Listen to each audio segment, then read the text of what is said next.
Occidental, Oriental, pumuntang Occidental, pumuntang Bacolod, tapos kahapon Iloilo, tapos ngayon nandito. Grabe!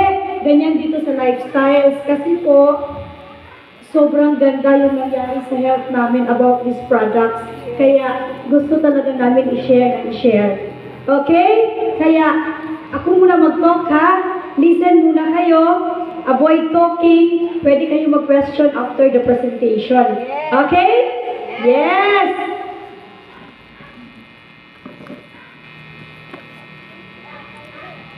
So dito po, we have our topics about the health, wealth, and personality growth. And dito din sa lifestyles, we have mission. Kaya nga nandito kami kasi ginagawa na namin itong mission. Okay? So sabi kanina, po ako, traditional business owner. So dati I was very busy with my hardware, RTW business, kaya lang nagkasakit ako doon. So, nag-try ako ng product, nag-okay man siya, kaya sinarado ko yun. Okay? Nag-focus ako dito, kaya travel lang talaga. Okay? So, ito, lifestyles. Yung company po natin is lifestyles. And, this company is solid and secure. Bakit namin sinasabing solid and secure? Because the business started since 1989 po. Matagal na, di ba? Yes! So, very solid talaga siya. And, offices worldwide and growing. Ngayon po, it shifts to over 30 countries. Ang daming dumating. Sige po, pasok tayo. No? So, grabe talaga. Do you know of anyone who died because of breast cancer? Di ba, ang dami na po? Marami na ngayon. And, heart disease. So yun guys, yung video na napanood nyo nung una, no? Yun yung video, yun yung testimony nila about sa company at saka sa product. At ito ay ginawa doon sa Ravenna, Barangay Ravenna, sa may part ng Guimaras, no? So ilagay ko na lang po dyan yung ng barangay, no? So panoorin po natin yung susunod pa na video. Bye-bye! Kami sa business. So nag-hardware ako, nag-RTW business. That time, the business was really good. Talagang ang ganda ng kitaan. Pero lumala talaga yung sakit ko. I was suffering from a hereditary bronchial asthma. Kaya parang paus. Lalong napapaus kasi intra ng intra. Chika na chika. Oo. So, dati, lumala. Yung bronchial asthma, naging skin asthma. Kaya hindi na nakakasuot ng ganito or sleeveless. Lagi akong long sleeve o 3/4 ang dumi ng face ko. Grabe yung skin asthma. Every 3 to 4 months, derma. Hindi naman bumabalik. Ang daming bawal. Mga seafoods, mga pink na isda, bawal. Shrimps, crabs, kahit amoy lang, nagiging monster ako. Pero ngayon, paborito ko na. What else? Before, I was suffering from my bleeding hemorrhoid. Sabi ng doctor, 5 doctors na yung nilapitan namin ni Mama, ang sabi opera. Kasi bleeding, critical. Pero Opera. sabi ng isang specialista, babalik din yun. Lalo na pag mabuntis. So sabi ko, ayoko magpa-opera. The good news, yung sister ko sa Cebu, nagme-maintain ng intra. Kasi ang dami din niyang mga sakit. So, every week, pumupunta ako sa kanila, makakainom kami ng libreng intra. Pero, nung talagang nasarapan na ako, sabi ko, pag uuwi kami sa Dumaguete, gusto ko bumili ng at least 4 or 5 bottles. Gusto ko talaga ma-experience yung dire-diretsong pag-inom ba. Sabi ko, baka dito ako gagaling. And it was true enough. 5 bottles po yung dinala ko sa bahay namin. Grabe, 3 bottles pa lang ang naubos ko. Unti-unti nang gumaganda yung pakiramdam ko. Grabe, before natutulog ako the whole day, ang tawag pala nun, I was suffering from chronic fatigue. Natutulog ako the whole day, pero kinabukasan, pagod pa din ako. Inaantok pa din ako. Pero nung natin ko yung intra, talagang power. Energized ako, nakakabiyahe na ako, nag-drive na ako. Grabe, dati hindi ko yung kaya. No? Because of intra. Ano pa po? No? Si Sir Sean. ito yung maganda. Kaya nag-decide talaga ako na ituloy yung pag-inom. Gusto ko yung may discount at saka libre. Tapos sabi ng sister ko, maganda daw yung business. So since I own my jewelries, nanghiram ako kasi wala akong enough money to start the business. Kumuha talaga ako ng package kasi gusto ko talaga siya ma-share din sa ibang tao. Ang ganda kasi na nangyari sa amin, no? So, grabe talaga. Hindi ko akalain na yung 40 bottles ko naubo siya in 3 weeks lang. No, nilalagay ko sa shop namin, ang dami kong bumibili. Kasi sinasabi lang ng friend ko, gumaling yung asthma ko, gumanda yung skin ko, yung tulog ko, kaya naubos yung product. Hindi ko inakala na share lang ako, magkaka-check pala. Dito ko na-experience yung first check ko na 34,000. Nakabili po ako ng Mosticaw sa Boston Finance. Kasi iniisip ko talaga, pag i-business ko siya, kailangan ng service para makalagaw-lagaw, di ba? And talagang dire-diretso na, nag-enjoy na ako doing the mission, nakabili ako ng second car, yung Crosswind Isuzu. And dito din sa lifestyles, tatlo na yung cars ko. Okay? And yung highest check ko dito was more than 600,000. Talagang wow! 1 month lang yun, iba pa yung ihalin mo, yung sales mo, iba yung cheque. And sino yung hindi naka-attend na nakasubok ng party na naka-gown? Ako dati ayoko kasi ang dumi nga ng skin ko. Pero dito sa lifestyles, may yearly event po tayo. Pagandahan ng gowns. Grabe, no? And ang dating mahiyain. Nung first time na sabi nung nagkasamahan namin, i-share mo yung testimony mo, ha? Talagang nag-walk out ako. Ayoko. Hindi ko kaya dito sa harap. But sa lifestyles, kayang-kaya na. No? Ano pa? No? Yung mga friends ko dito, yung cousin ko, yung sister ko, ginawa namin yung business na family business. No? Kahit nasa Amerika sila, nagbi-business pa din ng intra. And ito, travels! Sino yung mahilig maglagaw-lagaw? Sila, galing pa sa Boracay. Tapos nandito na. Dati ayaw namin mag-travel. Pag kinukompute ng sister ko, sabihin niya kay mama, wag na, gastos lang. Magastos, magbiyahe, wag na. Dito na lang tayo sa So may natutunan sa first speaker? Yes! Of course, palakpakan naman natin. So, yan yung sinabi. Ako daw yung twin sister, kaso lang magkaiba yung year namin. Okay, so I am GMB Hart Rosel. So we are from Tanhay City, pero napadpad po ako ng Cebu City. So I started this intra way back 2003. That was my first time na nag-sign up po ako dahil sa cancer ng father namin. So, lung cancer. Tapos ang anak naman may cancer din. Alam niyo kung ano? Ano? Cancer sa bulsa. Tawag nun, bulsitis. So, may alam na kayo. So, marami pa kayong pakilala na may cancer sa bulsa?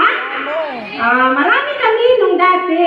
Buti na lang na pawi na sa intra. Napakaganda talaga ng product. Kasi personally, I have severe migraine, I have dysmenorrhea, I have vertigo, tapos yung numbness ng right arm ko. So, na-address yun lahat. Palakpakan natin yung product natin.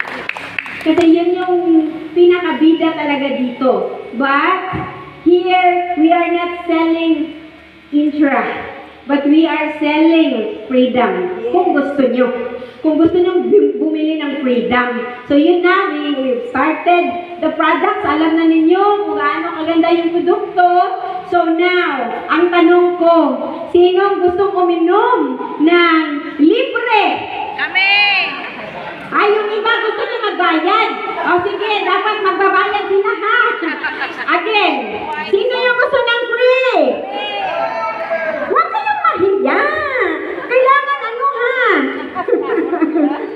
Pakapalan na talaga ng mukha. So, gusto nyo ng libre.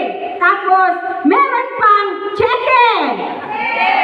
Ay, yung iba ayaw pa din. Para kayong ako nung dati. Na kahit inaano na yung pera sa harapan, ayaw pa rin kunin. No? pero gustong gusto. Diba? Gusto natin ng pera? Of course naman, gusto natin yon. Kaso lang, minsan, indinala kasi tayo. Parang wala lang, pero nangangailangan talaga. Okay, so, dahil gusto nyong magka-free, yun yung i-discuss ko sa inyo ngayon. Okay? So, yes, nandito nga, marketing management po ako. Natapos ko yun, pero sa totoo lang, hindi pa ako nagmamadali na makatapos ng pag-aaral para magtrabaho. Gusto ko magbantay ng sarili kong tindahan. Sino dito ang may tindahan? Wala? Dati lang? Yung sari-sari store. Sari-sari talaga ang laman.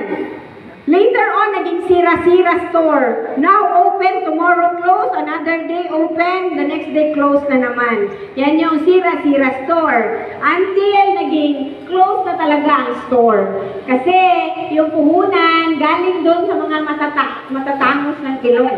Kilala niyo sila? Nagmumotor? Tapos mag-autograph? Ha? Agoy, sigurado ako, kilala niyo, membro din kayo? Meron palang member sa community ng mga Turko, yung mga Bombay.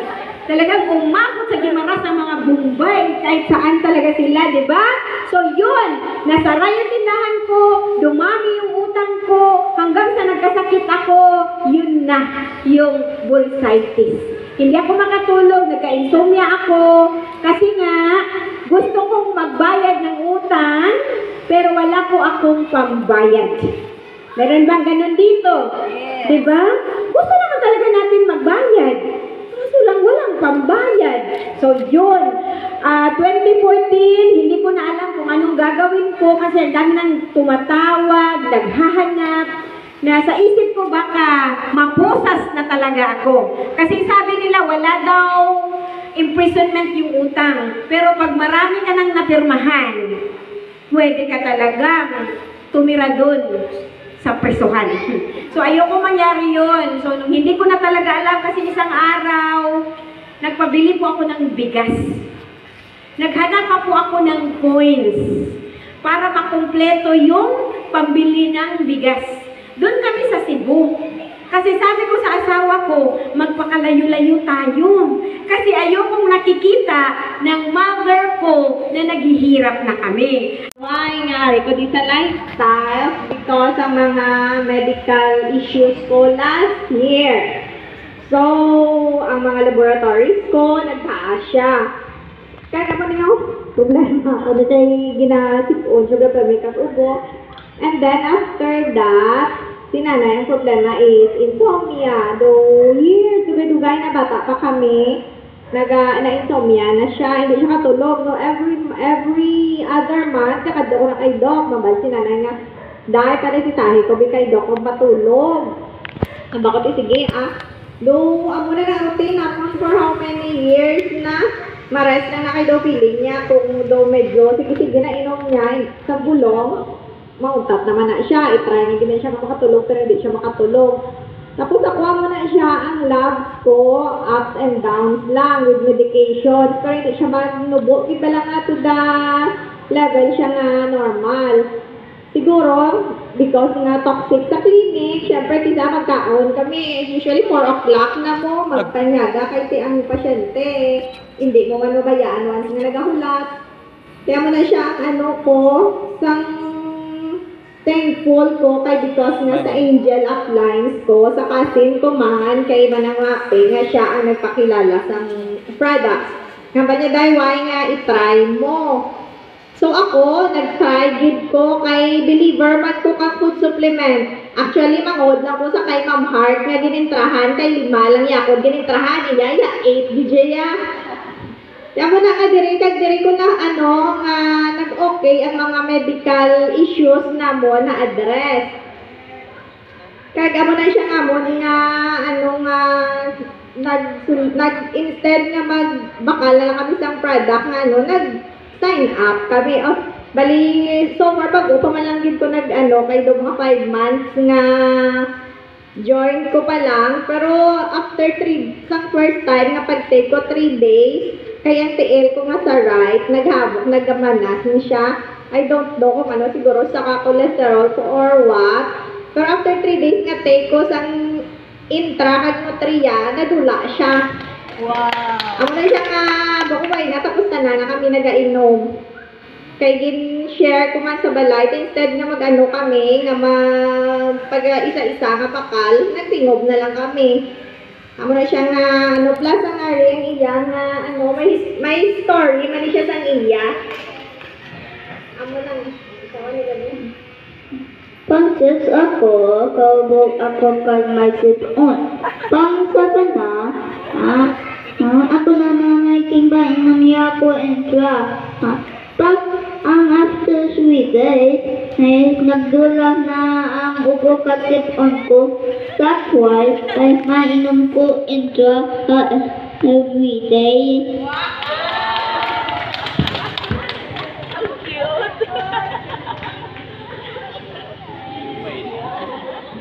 Kaya mo na siya nga mo ng story. Kaya gusto ng bata, ano na siya nga, may testimony siya nga iyak.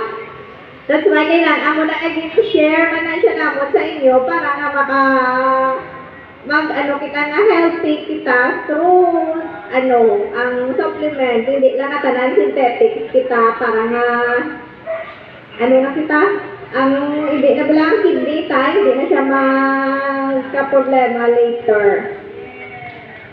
Ang niya, testimony. So, thank you and good morning. Last testimony, Melody Arangurin. Tagal kong may migraine. And then, toxic din ang buhay ko. So, ang dami kong ininom. So, hindi ko alam bakit diferensya na yung, ito ko malaki na. So, sa Manila ako nagtrabaho ako mga 20 years. And then, nag-early retirement ako kasi parang napagod ako. Pagdating ko dito sa Dumaguete, hindi na ma-deny. Malaki na talaga dito. And then, sabi ko, iba na to. Masakit na. So, hindi na nga ako makapagdilig ng garden. Nagpa-check up ako, 3 ultrasound. Parehas lang din namin ng doktor. Salamat sa doktor sa x-ray at nagsasabi ng totoo. 7.8, sabi, talagang total hysterectomy. So, parang nasad ako. Salamat at may nag-mission sa bahay. Kaya nga ito, in-encourage talaga namin na kung ano ang ating love story dito, i-mission talaga natin kasi hindi natin pwedeng sarilinin ang blessing na natanggap natin. Kaya kami nakarating dito. And then, tinawagan na ako ng doktor, sabi, Melody, report na kasi time mo na. Ikaw na ang susunod na naka-schedule sa total hysterectomy. Sabi ko, Dok, teka lang kasi, nag-take kasi ako ng medyo lumiit eh. Anong tinake mo? Sabi ko, intra. Ano lang size? Sabi ko, dati 7.8 ngayon 4.2. Ang tanong, magpapa-opera pa ba ako? Sabi niya, hindi na. So, good news, di ba? So, salamat sa Diyos kasi hindi na natuloy. At feeling ko ngayon, yung 4.2, feeling ko wala na. And then, salamat. Gusto ko lang talaga ibalita sa inyo kahit marami pa akong gustong ikwento, pero yung time natin, sapat na ang narinig nyo tungkol sa product, sapat na ang narinig nyo tungkol sa company, sapat na ang narinig nyo sa testimony. So, ang hindi sapat sa amin, kung ano ang sagot nyo ngayon. So, eto na yung oras para magdesisyon. Ibibigay ko na yung mic. Salamat sa Diyos at salamat sa pagkakataon na kayo nakinig sa amin. To God be all the glory. Okay.